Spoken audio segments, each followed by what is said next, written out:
Kumusta, Calvin? Saan ka? Tapos ka na? Pausok? Oo. Ha? Ano ka lang? Check mo kung ubos na. Ano mo malaman? Tingnan ko nga. Meron pa, ugaw-ugay mo lang. Pero kung may tao dyan.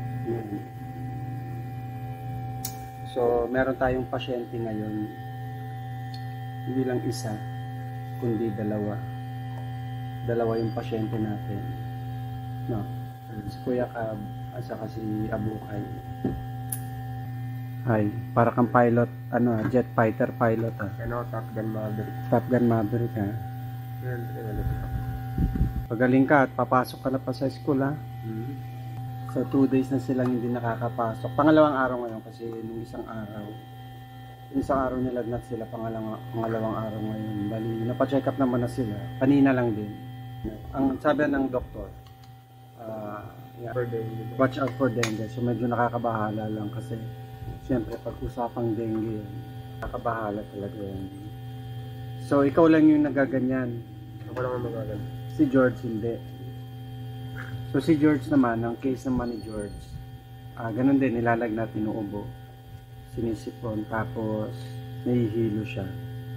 Unlike etong si Calvin, ito kahit pa paano kaya naman yung tumayo, magkikilos, tapos yun nga lang yung ubo niya.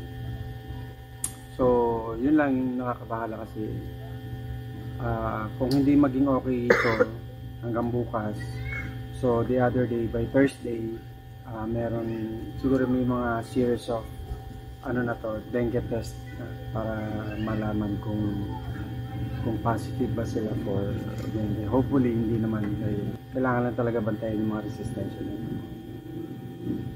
Ano pang bilin ng doktor sa'yo? Yun lang naman na tayo. Yun lang. Oh, ito gamitin mong tuwalya, kumot. Huwag ang dito ko lang sa kabila para maka-stretch ka. Yung mata niya kasi naman sa liwanag. Sabihin mo pag susuka ka ha. Lalabas lang kami. Ha? Okay ka lang? Nilalamig ka pa rin? Medyo? Patapos na yung isa. Nag-water ka ba?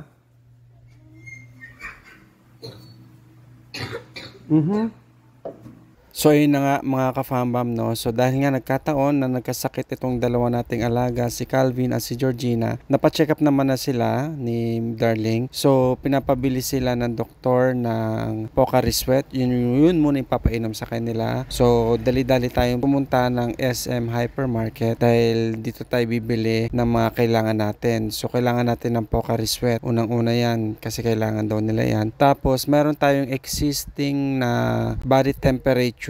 Medyo palpak na, hindi na gumagana ng maayos, kaya bibili tayo ng body temperature na ang brand ay Omron. Then isasabay na rin natin ang pagbili na Biogesic na paracetamol dahil wala na kaming stock, para meron lang tayong mapapainom just in case. Yun na nga, no, pag medyo tumaas-taas pa rin ang kanilang lagnat. So sana by tomorrow okay na tong dalawa at makapasok na, kasi nga ilang days na rin silang hindi nakakapasok sa school. Do alam naman ng mga advisor nila, nag-advise naman na si Darling na hindi muna sila makakapasok na mga ilang araw. Saka hindi rin sila pinapayagan ng doktor nila na pumasok hanggat hindi pa magaling. So yun na mga ka-fambam, ito muna yung ganap natin para sa araw na ito. Ingat kayo lahat. Bye!